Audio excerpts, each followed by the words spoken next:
What's going on, guys? I'm back. How you guys doing? Y'all see the title of the video. Now, in this one, I'm gonna give my actual, thoughts and opinions on why people left AEW in such a dramatic fashion and went to WWE and pretty much returned to WWE. I mean, most of the people that went back, honestly, were just WWE fans who left to go to AEW, hoping for something different. But these are my reasons why, man. And I'm gonna be honest with y'all. I think now I know it's other little reasons too. Like some people might think other little things like CM Punk leaving and this and this and that. But I mean, honestly, I kind of think it's something a little deeper than that. And I think it has a lot to do with the booking and the way certain stars were being showcased. Honestly, that's what I pretty much think what it is. Cause I was there during the time watching wrestling before Mr. H or Triple H got in the office. I was there watching it before Vince left out. I was there watching AEW during that same time.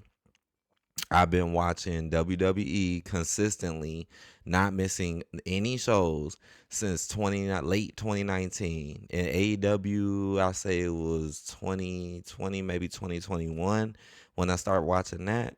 But it's been some years now, right? And honestly, it's just strange to me because I seen it. I seen how AEW had a lot of hardcore fans who was just willing to support them no matter what they did and it just bashed WWE. I sat there and watched that for years. And it was strange to me because all of that time when WWE was really, really getting hardcore bash was when it was under Vince McMahon.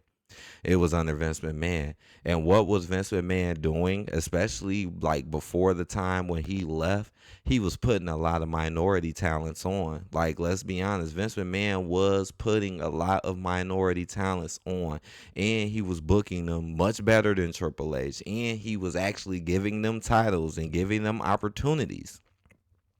Meanwhile, on the AEW side, it wasn't like that. AEW really didn't do anything for minorities like that. Like the only real minority that you would probably know or think that was a big star during that time was what, Jade Cargill?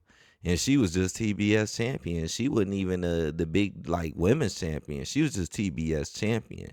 So basically what I'm saying is that AEW was pretty whitewashed. It pretty much was, and to be honest, it still is today. But they went through their changes a little bit too. But I'm gonna move up the timeline in a second. But back then it was, and during this time before Vince left out, I mean he had the title on Roman. He had Bianca Belair winning titles, being in the mix. He was trying to do more with the Street Profits. He had Bobby Lashley going. He was doing a lot more with the minority talents, a lot more. Like, I mean, he really was giving people chances and giving them time. Like even Roman Reigns was booked 10 times better under Vince McMahon than Triple H. Triple H is booking Roman stupid, and if anything, making him look dumb and look weak and taking away from him. Just like the Bloodline, people always want to say, "Well, the Bloodline, they're the main story," but it's a milk story that was never created by him, and it's just milking it because it's such a the main storyline. Yeah, they got, but the whole time the Bloodline is booked to look weak and just fight each other and fight their family and stuff. Like they're not really booked too strong like how it was on the Roman when they were actually winning gold, winning Raw titles, winning SmackDown title, winning tag team titles, actually being dominant, not really losing. That's why the views were better too, because people wanted to just tune in to see if they were gonna lose or not as well. And then he built them pretty well. Triple H, he didn't care. Like that right there should be proof enough. And then once Triple H came in mid 2022, boom, all of a sudden he started booking all the minorities like crap, and he started doing that whitewashing stuff as well, which he still does to this day. Ever since he's been in power, he hasn't really done much for minorities to the bare minimum. And I don't want to hear people coming in here bringing up all this stuff that doesn't equivalate to stuff and all of this stuff that don't make sense when everything I'm saying is the truth. These dudes, these minority talents don't get anything. They're always booked to look weak. They're always booked to be embarrassed. They don't really get as much time, even when they're good. They don't really get opportunity. They get screwed out of title shots all the time. They're getting attacked backstage for no reason. All of this is true. Like none of them are really holding anything big, and if they get it, he's gonna take it within a short amount of time and probably put somebody over that ain't even really that over. He does this all the time, just embarrassing them, making them look stupid, not really giving them chances, not really putting them on PLEs. This is what he do, but then give some of his favorites who are not minorities all the spotlight, all the time, all the attention, all the title shots, always protecting them. Like this is what it be, and I already said the ones who aren't minorities, who aren't being booked good, like a Cody Rhodes, like a Gunther, like a Chad Gable, like a Austin Theory. Yeah, they're just older Vince talents that he don't really give a damn about. That's all what that is. It ain't, shoot. Best believe, man, if they were minorities, they wouldn't get the little stuff they get today. And that's what I really think it is. And then, once Mr. H, Triple H start booking it like that, now all of a sudden people ran over to WWE and start liking WWE. And you notice that AEW start trying to put minorities on for a hot second too. And this is after everybody jumped ship or close to it. Once Jay left, then he got Mercedes Monet. He started doing a little more for Private Party. He was doing a little something with Powerhouse Hobbs. He was doing something with Willow. He was doing a little something with Willow. Like he would start doing a little bit more. He made Swerve champion.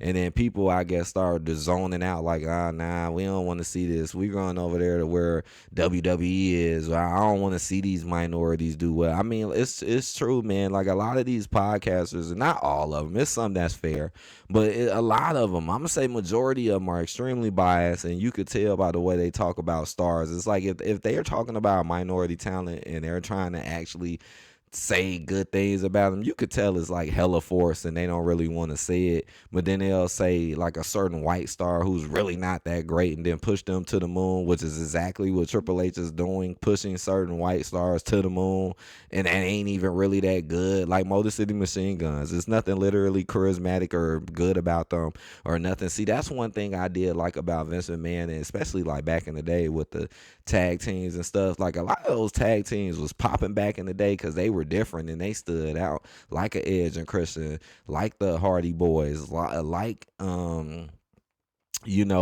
Dudleys. These teams actually kind of stood out and they were charismatic, and that's why you liked them. Even some of the jobber teams you low-key kind of like now. But look at this, we'll put on Motor City Machine Guns. Like, come on, give them the titles over the Bloodline and put them in the story to milk them. He's booking the Bloodline so horrible, it's not even funny. He's booking Cody Rhodes like trash and putting people like Kevin Owens over him, who we constantly see. You're putting people like Sami Zayn in main event after main event. You're embarrassing people like Carmelo Hayes and other Jade Cargill gets attacked for no reason. Now they look like they're finna blame it on Naomi type stuff. You see, you just ruining people's characters. You ruin the New Day. DIY turned the same just like New Day, but DIY gets tag titles while New Day do nothing, and then you switch to tag titles again. I mean, it's so obvious. That's why in the comments, if anybody coming there saying that, it ain't got nothing to do with that, and then bringing up all this little petty stuff, like people should be cool with that when not realizing what's going on, I don't want to hear it. I don't want to hear it because all I'm stating is facts. This ain't opinions. Stop trying to come at me like I'm giving opinions when that's what y'all do. Y'all just make opinions. I say what it really is because I seen it. I seen how people just, I don't like AEW no more. We're with the WWE now. And the crazy part is, what's the point of hating on AEW, especially in today's time?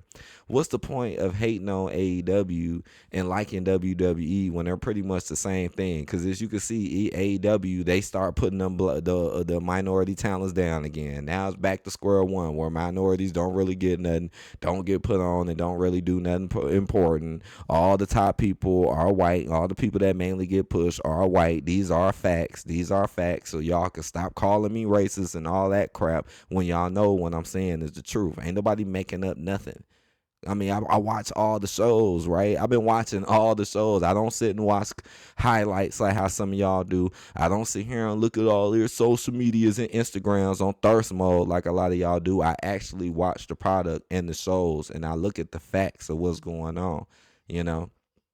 And look at AEW today. It's pretty much the same as WWE. So why are we hating on AEW when WWE is pretty much the same thing? Well, especially when it comes to the booking, highly predictable, doing minorities bogus. It's pretty much the same thing. The only slight difference is WWE is like a bigger production. It's a bigger company. So you're gonna get a more bigger type of effect because AEW has never been on that level as WWE. But when it comes to the booking, and when it comes to what's going on, it's pretty much the same thing now. But see, WWE is the more bigger popular thing, and a lot of these fans want to just actually like act like they're popular too. They go where the crowd go. Oh, y'all going over there? We're going over here because we want to feel important. We left AEW. They wasn't good enough. WWE, they stepped their game up. They're promoting the people that I want to see. I could care less about anyone else. And then you wonder why the views is going down. Then you wonder why they're on Netflix. Then you wonder why they lost WWE, the WWE network. Then you wonder why all this stuff is happening because it's boring and it's stupid and it's more about favoritism and not giving people fair shots. And it's always making certain people look a particular certain way. It happens all the time and it's not entertaining. Like I said, go back and look at WWE under Vince McMahon and look at the difference. Look at the difference. And the crazy part is WCW was low key the same way. WCW was low key the same way. And I like WCW. Shit, I got love for all of these companies in some type of manner. So don't think I'm a hater. I just wish it was better. But I'm gonna end it with this low key. I mean, who do you know minority star made it big out of WCW that got promoted really big in WCW? What, Rey Mysterio? What, Booker T? You know, and neither one of them really made it super duper far. What, Booker had the title? What, I don't even think he would. If he was world champion, I know it came at the very end, and he was there for years. So that it shows they ain't really push him like that. You know, it's just something to think about, right? All the big stars in WCW who was getting pushed were white. And again, this is just the truth. This is just calling it like it was. And now look at these companies today. And then look what it used to be before Vince left. Pay attention to the difference because Vince was actually doing a lot for the minority talents and he wasn't booking them so goofy either. Think about it.